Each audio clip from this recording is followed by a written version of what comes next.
Hi folks, I'm Alan Watt and this is cuttingthroughthematrix.com.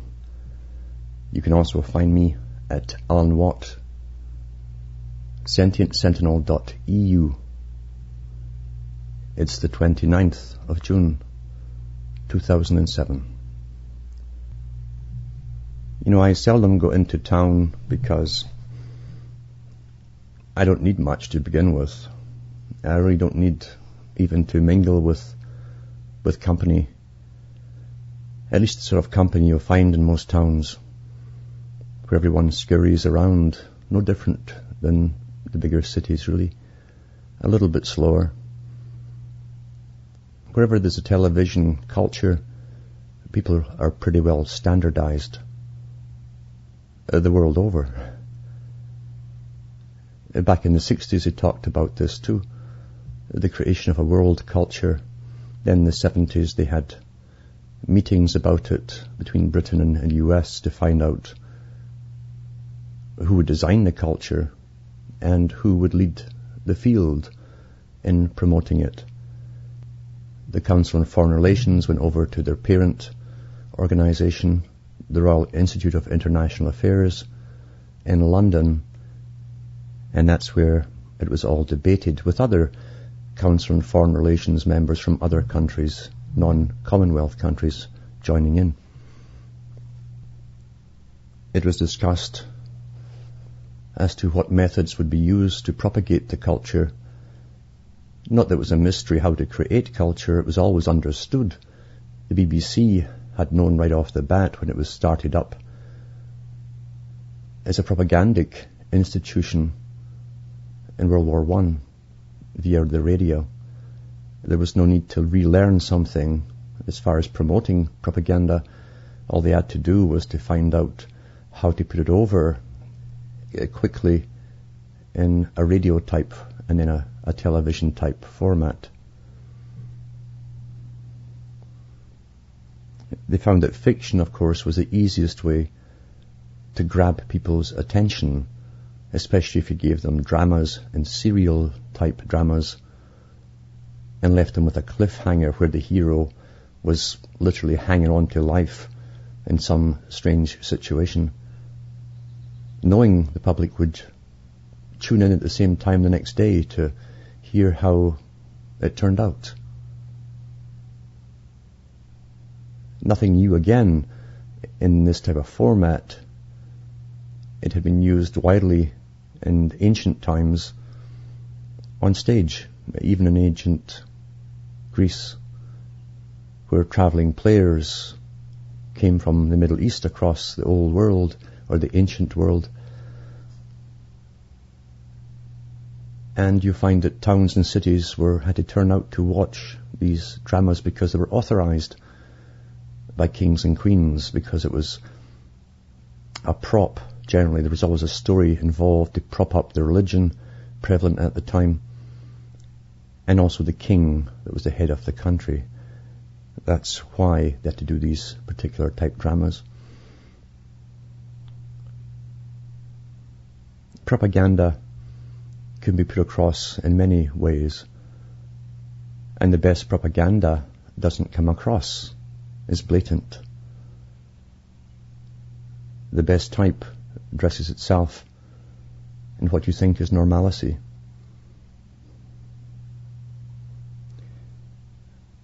To be more precise, it's what you think you accept as normalcy, because most people don't really question where anything comes from if everyone else is doing it, wearing it, or dancing to it. They think it's just what is. It never dawns on them that nothing within the structural system simply appears by itself, happenstance, out of the blue.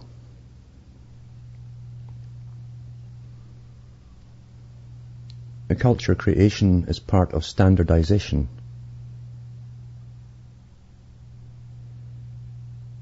Even during the toughest times,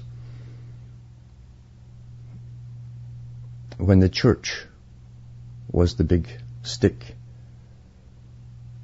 controlling your mind, your thoughts, what you believed you knew, which was generally all that you did know, and that was from the Bible, or not even so much from the Bible, because before Protestantism came along, or Lutheranism, there really was no alternative to the Catholic Church. There had been some organizations formed which tried to be, but they were wiped out pretty swiftly with the aid of kings and queens and armies and knights and commanders. But before that, as I say, there was no opposition to what was taught and authorized to be taught by the Church.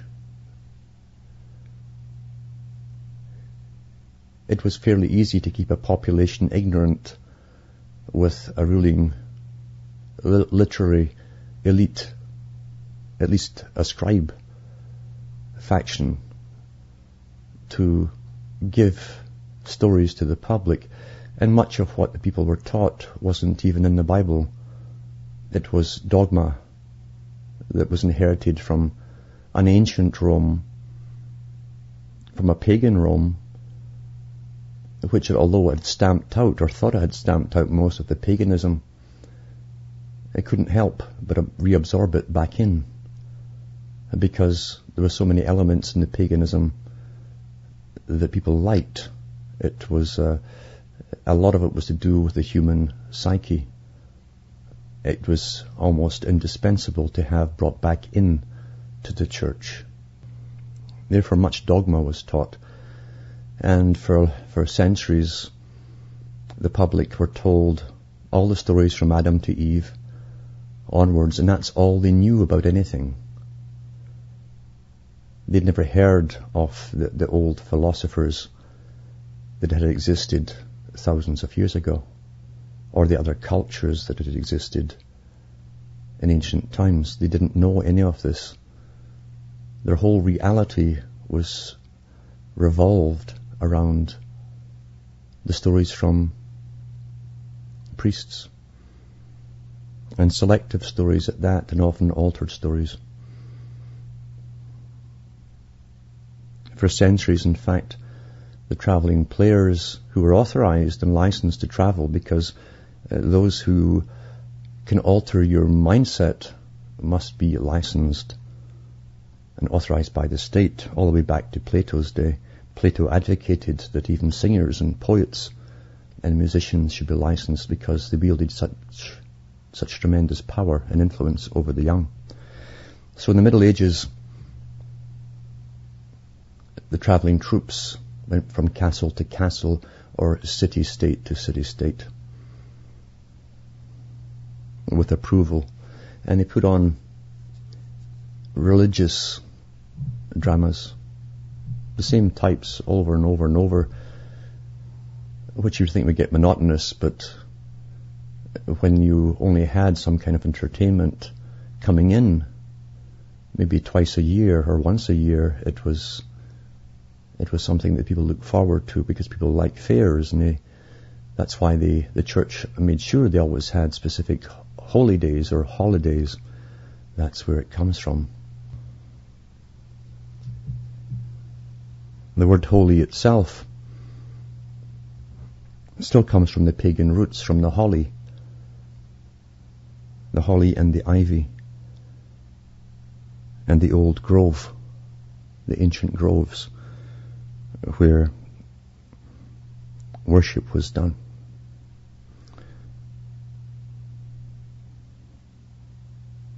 That's why you have holly wood, and the staff of Merlin is made of holly. The staff has always been a tradition in all ancient religions predating Christianity, and still existing today. It's even evident in the great brass bands, the military bands of Europe, that's led by the man with a great big stick in the front with the symbol on top, which he throws up in the air and spins. The great meetings in ancient times were begun with the rapping of the staff on a log or a stone. This transformed into the gavel of the judge as he starts and commences the court and closes the court with his decision. The gavel strikes the block. All ancient traditions coming down in a sublimated form through society and time, but understood by those who go up degrees. Therefore, you are what you think you know. What you think you know is bounced off others around you, and if they all agree with your thoughts and share the same thoughts and same ideas and opinions, you judge yourself as being sane and normal. It's very simple to alter culture, because culture is to grow. You grow something, you culture it. Like you'd culture bacterium or viruses in a petri dish. It's plastic. What is made right can be made wrong in a single generation. And if the proper sequences are understood and carried out and followed, like formula, because that's all they are, is formula, the people will react in the same way as they have in the past. Anything that's happened in ages gone past can be reintroduced, and much of it has been reintroduced. If you give something a different name, the fact or the act being the same is disguised by terminology alteration.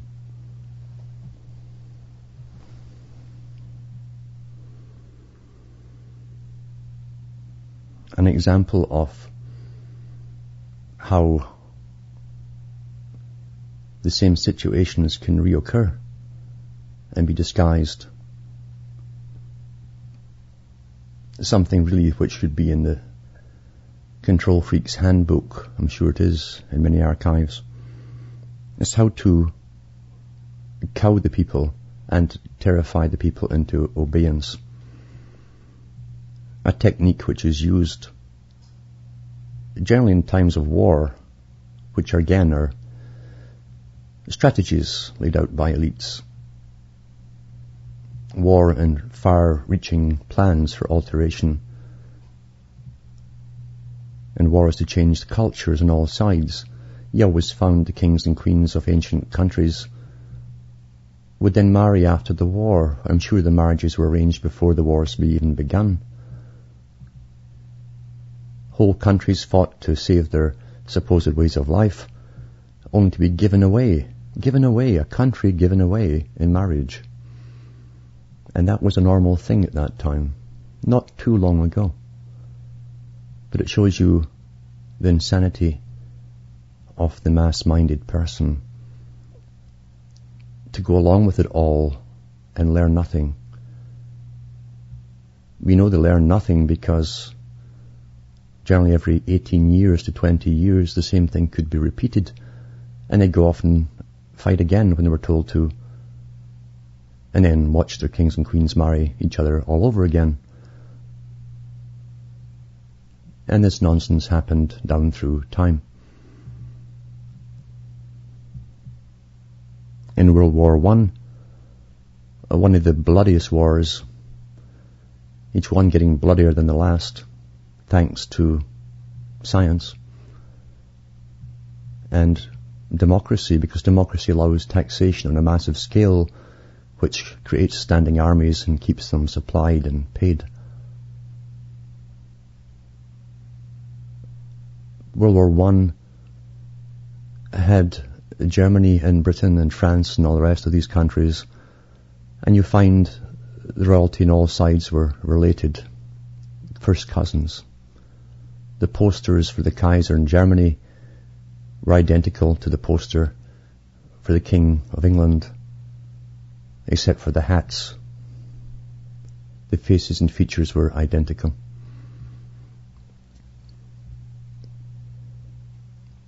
That's when the name of Saxe-Coburg-Gotha in England was changed to Windsor, a name they pulled out the hat from a King of England many centuries earlier.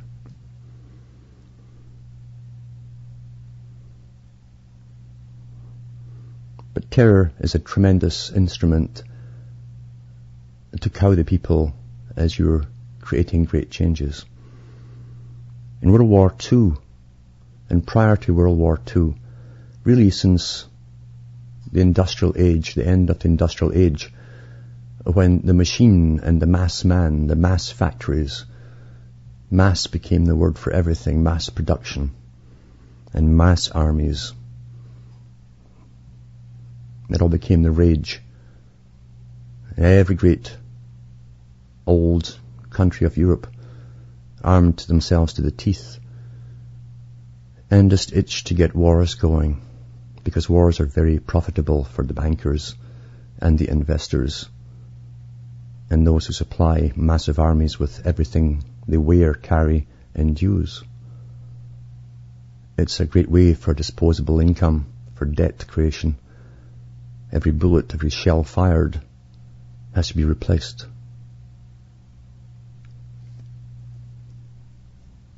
And it's replaced when kings or prime ministers or presidents go to the bankers and borrow, and the debt is passed on to the next generation.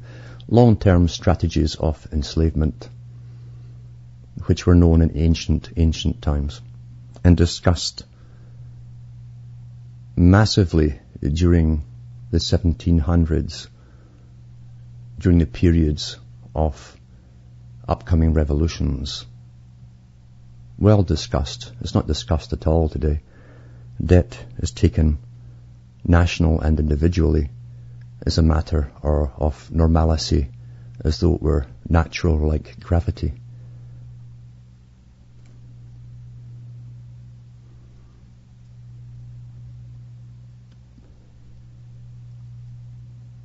Yet the fearsome sight of the mass armies from World War I and then followed through to World War II, and the creation of special combat teams and regiments with their military outfits and their boots, and then the special ones with the black outfits to terrorize the public, because black being the colour traditionally used for the executioner and death is now worn across the Western Hemisphere by police that used to be blue for the Blue Lodge. Now they are the executioners, because they're no longer the servants, they are enforcers. Today, coming back from the little town, they used to call it a city, but it's a bit of a boast, of Sudbury, a town that really is still a mining town, although most of the ore today is shipped to China. It's its biggest export. And at one time was owned by the Rothschilds, because the biggest building there in the 1800s was Rothschild Square, they called it. Massive building. Wherever there was any kind of mineral that was known to be needed for the time or the future coming up, oddly enough, the Rothschilds had it all across Canada and the U.S. and I'm sure the world. Everything had already been tested and explored long ago. But coming back from Sudbury, sure enough, it's a long weekend, because Canada Day is coming up. For about 10 or 15 years now, gradually, very gradually, the public have been trained. They're being stopped on the highway. Was to become a natural phenomena for your own good and safety.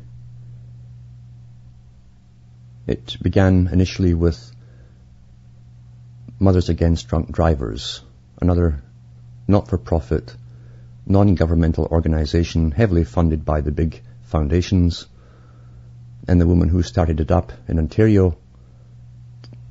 An excuse really to get this ball rolling, to get the public used to being stopped until they don't complain anymore. The woman who started it up was given a promotion at the end, this head of the non-governmental branch for Ontario, and put on the board of the liquor licensing, the government organization that runs the booze. Nice seat, nice job if you can get it. Of course, they'd never say it was a payoff. And since then, we've had encroaching powers put upon the people, and they now have regular blitzes, a term the black-clad characters with their combat boots. This is policemen with combat boots. Guys who've been reared with G.I. Joe and Rambo and video games. They now become the cartoons. But the dangerous and scary thing is they can't tell the difference because they've never really grown up. And here they are wearing all this outfit. Outfits that people would run from in World War II because only special units of the German army, the Gestapo, or the SS wore them. Now it's prevalent all over Europe, and that's no coincidence. The same outfit, the little cap, everything's black, including, and then the boots are tucked in to the pants, or the pants are tucked into the boots, as if they're ready to go to war, and they call it a blitz, borrowed from the Blitzkriegs of Germany, World War II. The very term is borrowed. So they're making war upon the drivers. Now we've watched governments have wars upon poverty, and poverty increased. Wars on drugs, and drugs increased. Wars on everything. Now it's war on drivers, and war on smokers, and now it's to be war on obese people, according to the United Nations, where all these wars seem to originate from. As we're all trained in this massive global sheep pen, trained not to bleat too much, as we're bled a lot.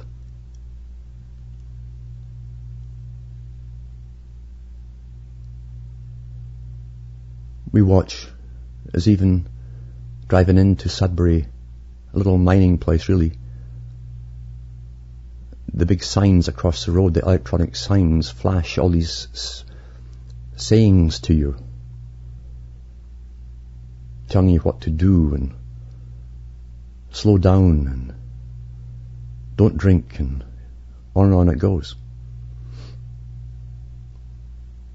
We got used to the face being stuck through our windows, and someone asking us to breathe in their face. Or if they didn't tell you that, they pretended that they were just short-sighted, perhaps, had to get very close to you. An intimidating thing, you see. And it's intentional, because when people invade your space, you get edgy. It's an animalistic, natural response not to, or to sort of push them away. So you know you can't push this fellow away, so you're being intimidated by a bully. That's why it's good when you're having holiday weekends to eat lots of garlic, lots and lots of garlic, before you go out on the road.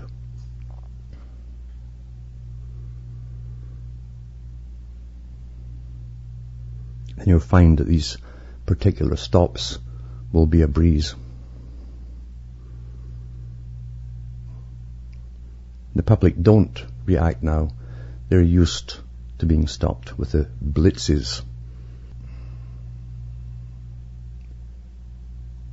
And come Tuesday, we'll have the PR, yes, even the police have PR spokespeople trained in public relations to double speak to the public, as they will give us a few jokes on some made-up things concerning drivers that they supposedly stopped, with ridiculous stories which are like jokes, to make us laugh as they tell us how many tickets they handed out, how many cars they pulled off the road, and how much money they pulled in for the government and themselves. Because you see, all these organizations and these businesses, and law is a business, are not only in the business of being paid by the taxpayer, they're all there to bring in more money, a form of profit.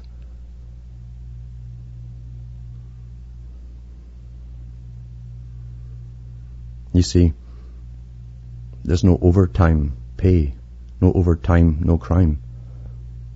And that's lots of money being made in these weekends as they pull in all the different people and the part-timers for their blitzes on the roads. Now, sure enough, you'll always have the crazy ones who will speed and crash, and life is a gamble. We live amongst crazy people. However, to intimidate millions for every crazy person out there is not an act of safety. It's an act of subjugating everyone else and punishing everyone else for the crimes of a few.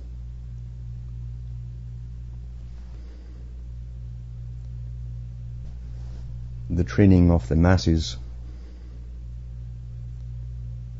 along the lines of the collectivist policies was decided a long time ago, when they decided it was far easier to use collectivism, the Soviet style, not just to manage, and not just to control, but to create an obedient population. Not a free population, an obedient population.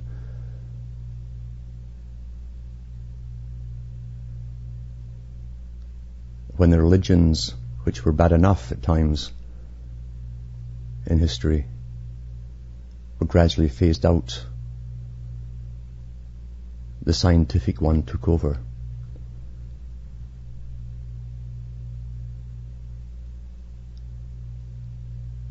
And it was decided to use psychology and traits of zoology and techniques of zoology and anthropology to be used on the people. In other words, you're a higher animal, but still an animal. You'll be treated like one and trained like one. And if you obey, you won't be given the rod. You'll be spared the rod, perhaps. Collectivism is the easiest way, with mass psychology being used and instilled and trained scientifically since the 1920s on.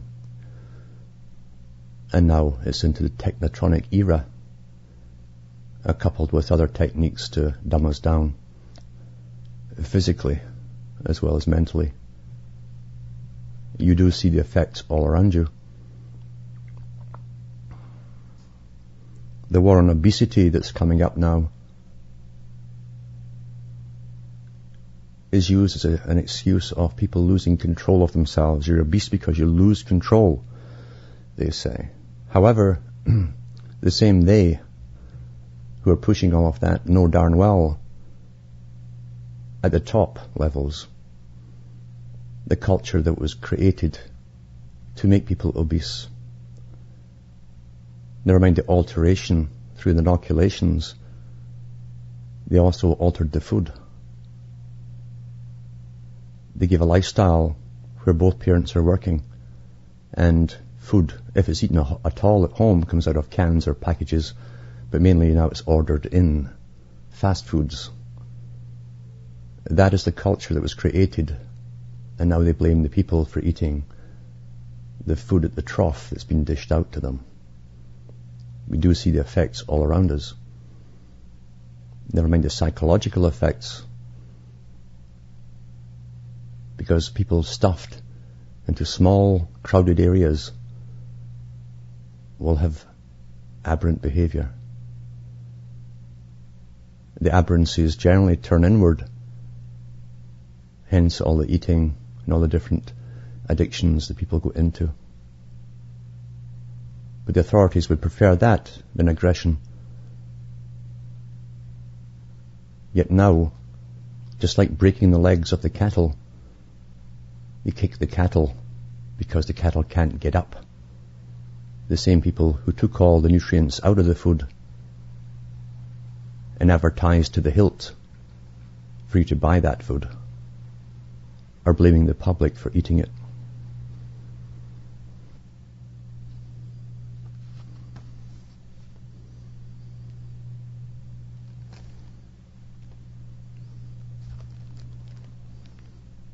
Now with all this terrorism business, and it is a business, huge multi-billion-dollar business, which everyone who makes the weapons of war and the war mentality is involved in, with high technology and toys and gadgets and listening devices and cameras and snooping devices. This brave new world, a cleverly camouflaged totalitarianism under different words, but as I say, if it walks like a duck and quacks like a duck, regardless of the age, you can be assured it is a duck.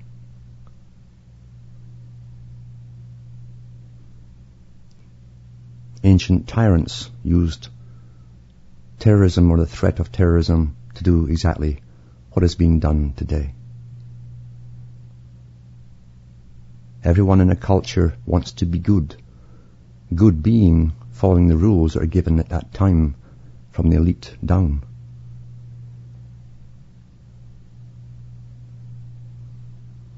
Being good is a form of indoctrination par excellence. Because being good eventually always, in all ages, ends up as to turn on your neighbour, turn on anyone who looks suspicious, turn on anyone you don't like. Turn them in if their hair is long, short, if they're tall, tiny, thin, fat, whatever your main problem is in yourself, project it on someone else and turn them in. And the good citizen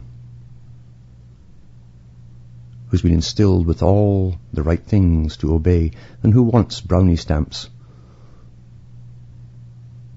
or little gold stars from the teacher, they will unhesitatingly tend to do.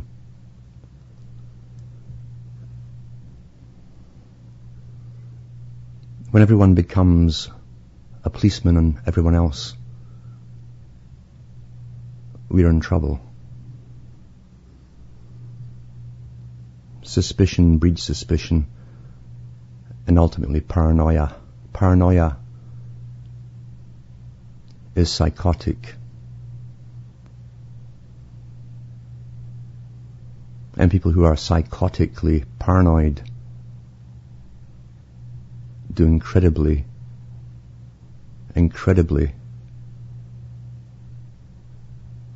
terrible things, be it from the top or be it from the bottom. It spreads like wildfire. We've seen it in the crazies of the past.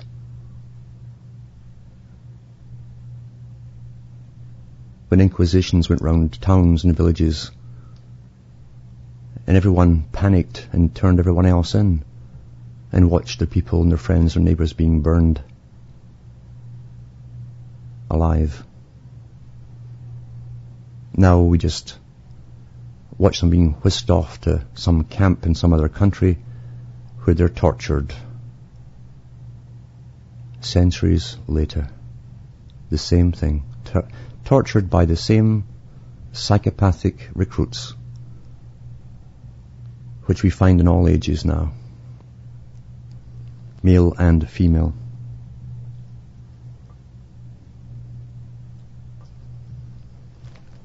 And we call this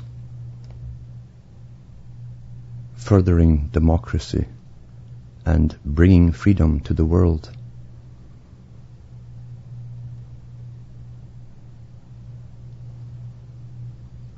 A technique that's guaranteed to destroy what was left of society and the bonds of trust that's necessary for society to healthily maintain itself.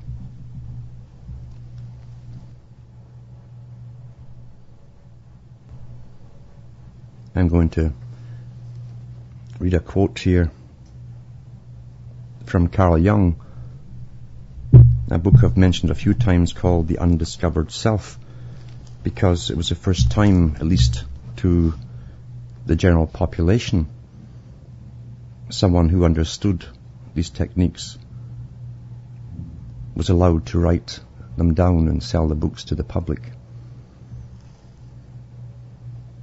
He understood the projection of guilt or anger within yourself that you can put on other people and point the finger, a technique that is childish, but you'll find many adults using it today in this day and age.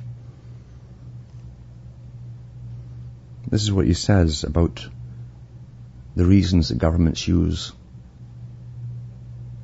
One of the many reasons the governments use for creating a police state.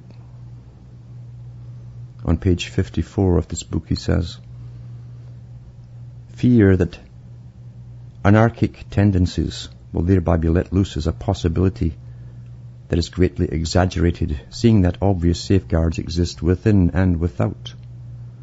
Above all, there is the natural cowardice of most men to be reckoned with, not to mention morality, good taste, and, last but not least, the penal code.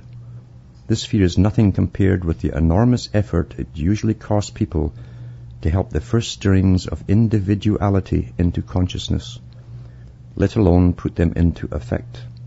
And where these individual impulses have broken through too impetuously and unthinkingly, the doctor must protect them from the patient's own clumsy recourse to short-sightedness, ruthlessness, and cynicism. As the dialectical discussion proceeds, a point is reached where an evaluation of these individual impulses becomes necessary. By that time, the patient should have acquired enough certainty of judgment to enable him to act on his own insight and decision, and not from the mere wish to copy convention, even if he happens to agree with collective opinion. Unless he stands firmly on his own feet, the so-called objective values profit him nothing, since they then only serve as a substitute for character, and so help to suppress his individuality. Naturally, society has an indisputable right to protect itself against arrant subjectivisms, but insofar as society itself is composed of de-individualized persons. See, this is a truth. A society itself is composed of de-individualized persons. It is completely at the mercy of ruthless individualists. So here's your dialectic, you see. Let it band together into groups and organizations as much as it likes. It is just this banding together and the resultant extinction of the individual personality that makes it succumb so readily to a dictator. So when you think you're fighting something, and you're fighting for individual rights, and you begin to join all these groups, you'll find quickly the group mind takes over, the group mentality takes over, because it forms dogmas and rules right away. You lose your individual ability to reason and think. And then, when these rules become concretized in your mind, the man who comes along, or the woman who comes along, and has the loudest voice and can put it over with the most drama and persuasiveness, becomes your dictator. This is the same for the mob, for millions of people, for a nation, or for a world state. from those who think they're rebelling to those who pretend that they're keeping charge of what is. It's the same thing which happens. We have a multitude of organizations all working under the United Nations, and a multitude more which belong as non-governmental organizations to the United Nations. And they're ripe for a world dictator. Never mind the people at the bottom. They are too disorganized with all of their groups and their infighting to band together for anything.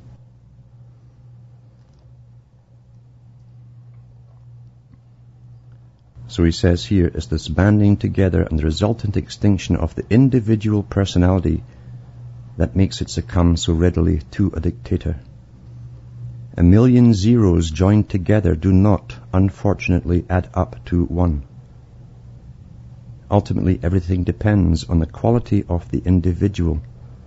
But the fatally short-sighted habit of our age is to think only in terms of large numbers and mass organizations. But one would think that the world had seen more than enough of what a well-disciplined mob can do in the hands of a single madman. Unfortunately, this realization does not seem to have penetrated very far, and our blindness in this respect is extremely dangerous. People go on blithely organizing and believing in the sovereign remedy of mass action without the least consciousness of the fact that the most powerful organizations can be maintained only by the greatest ruthlessness of their leaders and the cheapest of slogans.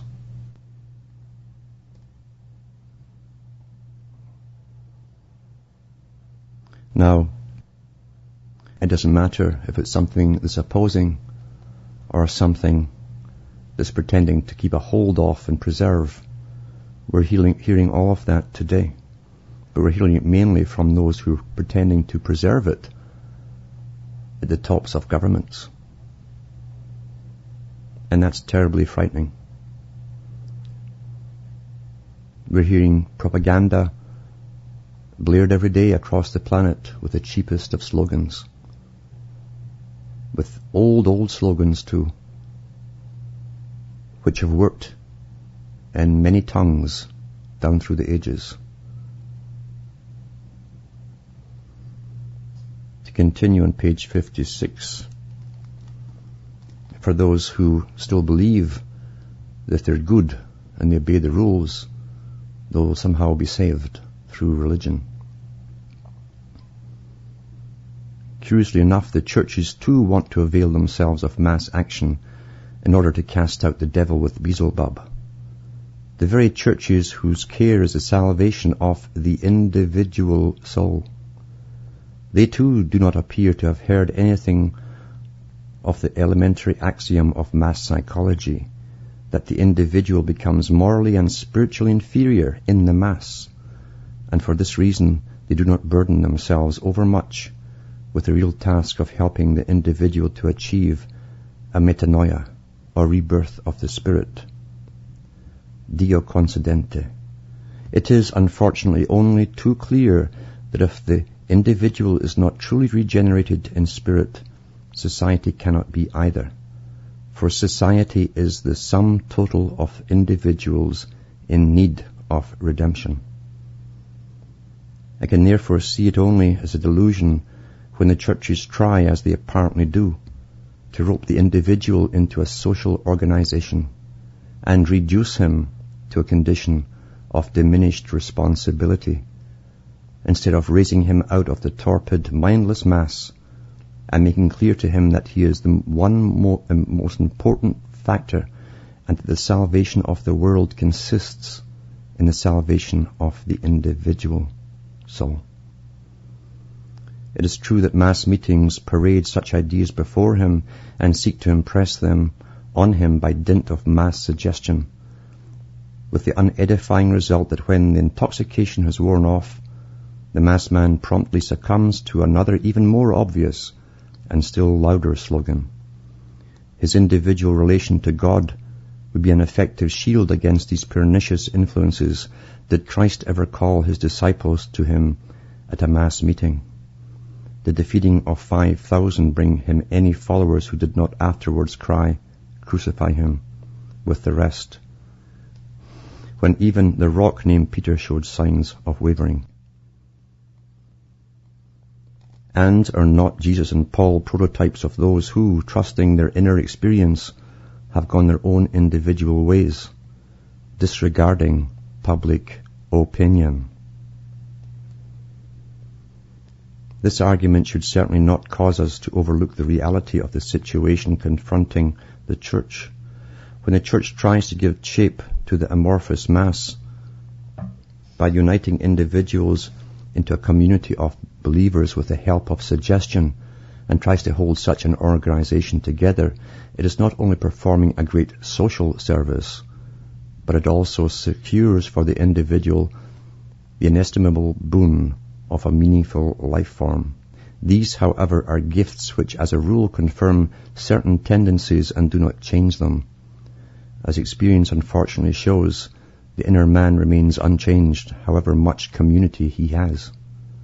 His environment cannot give him as a gift that which he can win for himself only with effort and suffering. On the contrary, a favorable environment merely strengthens the dangerous tendency to expect everything to originate from outside.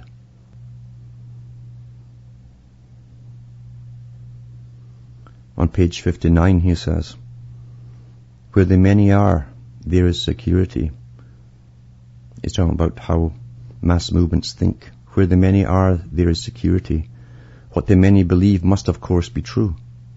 What the many want must be worth striving for, and necessary, and therefore good. In the clamour of the many there lies the power to snatch wish fulfillments by force. Sweetest of all, however, is that gentle and painless slipping back into the kingdom of childhood, into the paradise of parental care, into happy-go-luckiness and irresponsibility. All the thinking and looking after are done from the top. To all questions there is an answer, and for all needs the necessary provision is made. The infantile dream state of the mass man is so unrealistic that he never thinks to ask who is paying for this paradise. The balancing of accounts is left to a higher political or social authority, which welcomes the task, for its power is thereby increased, and the more power it has, the weaker and more helpless the individual becomes.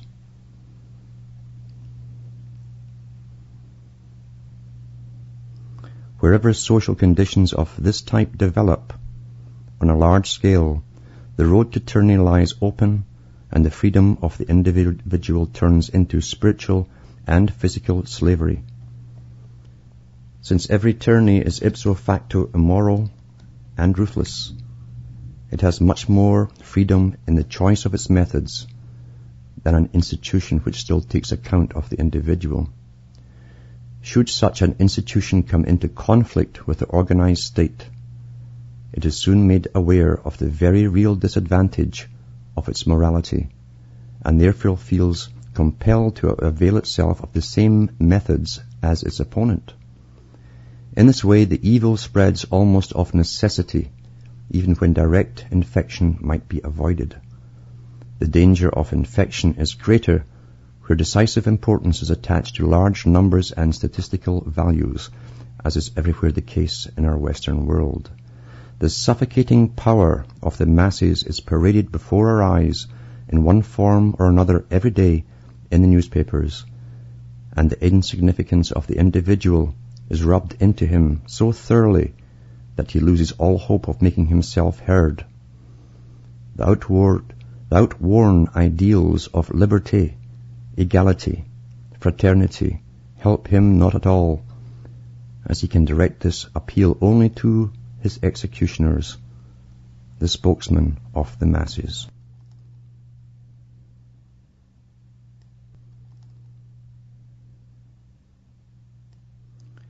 Resistance to the organized mass can be effected only by the man who is as well organized as in his individuality as the mass itself.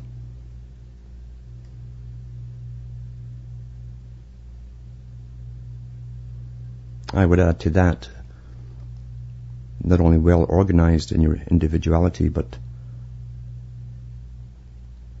you're comfortable with your individuality. Most people lose it because they're not comfortable being an individual. It becomes a burden to them. They want acceptance.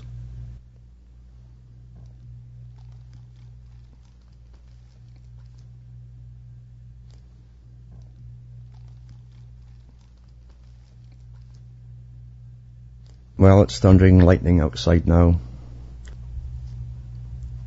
and the weather has broken a little, which is not bad because it was really building up to be really hot and sticky and humid. Although this rain is loved by the mosquitoes, who cheer when it rains. They cheer. They keep singing, "We're winning, we're winning, we're winning."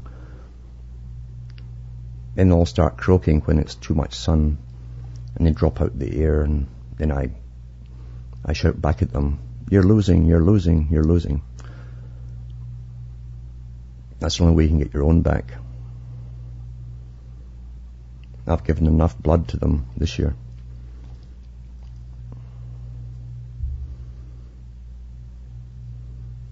It's also no coincidence, by the way, that if you look at the holidays between countries like Canada and the U.S., how close together they are, because they're all based on old solstices and special holy days and magic days. Which those at the very top, I don't mean the guys you vote in. Those at the top know. The societies, the secret societies, and the big foundations run by members of these secret societies know.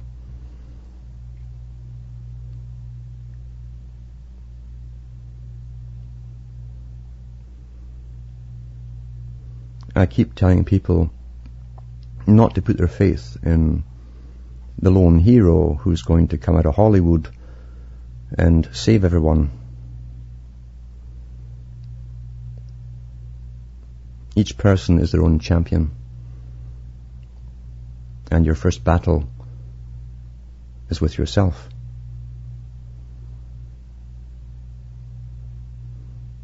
To be an individual will take some sacrifice. To be an individual will not win friends from the bulk of the populace. To be an individual, you might be very lonely. Can you stand loneliness?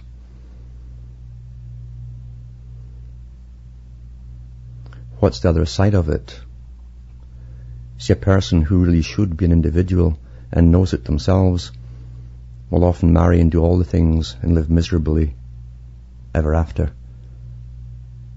To try and conform and to have those things he wants or she wants to have. And yes, they will be accepted, and yes, there will be a face put on in public, but inside they're depressed.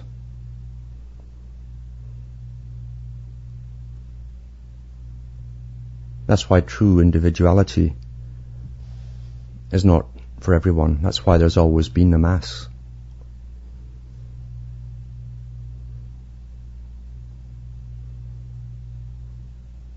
Studies down through the ages have shown that the masses enjoy being the masses.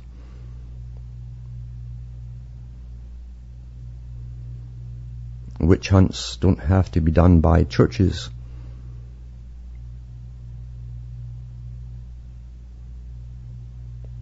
Because the mass can turn on anyone they don't like. It's happened down through history. It's still happening today. The mass wants to be one, the same as the elite want them to be one.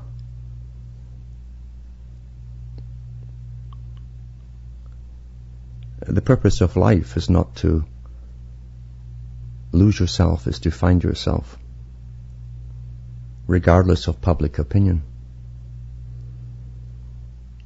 because life must be meaningful to you.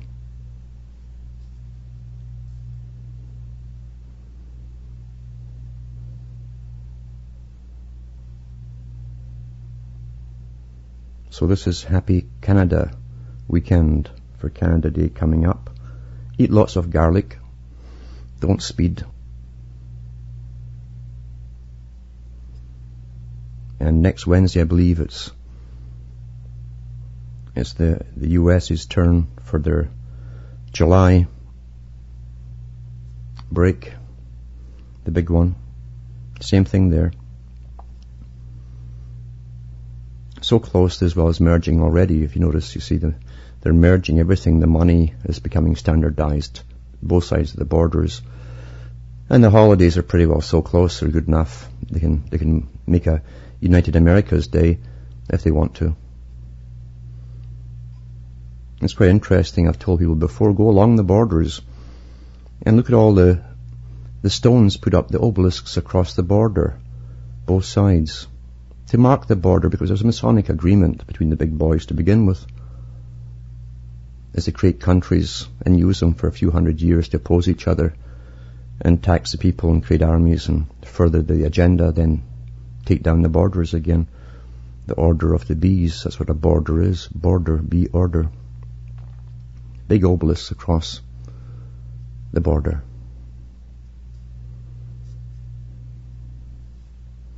You'll find too that the final arbitration regarding where exactly the border should be was decided with a Rothschild who was sent over from England eventually. And the final analysis to create the border, to draw the line. It's quite amazing when you think about it. They draw lines through worlds and countries and tell you who you then are. And then we, who are brought up and conditioned, are trying to preserve what we thought we had. We never had it in the first place. The ancestors of the present cruise world gave us the borders. It's quite amazing. The Romans loved to build walls across countries like Scotland to keep the hairy Highlandmen from attacking them. From coast to coast. The big building projects of the Masons. They love building projects. Ongoing, like Highway 69 and NAFTA. Same techniques, same same ancient religion at the top. And for those who can catch on to it, do your homework, study, and don't be afraid to be different. On this thundery day, from Hamish the dog and myself, it's good night, and may your God or your gods go with you.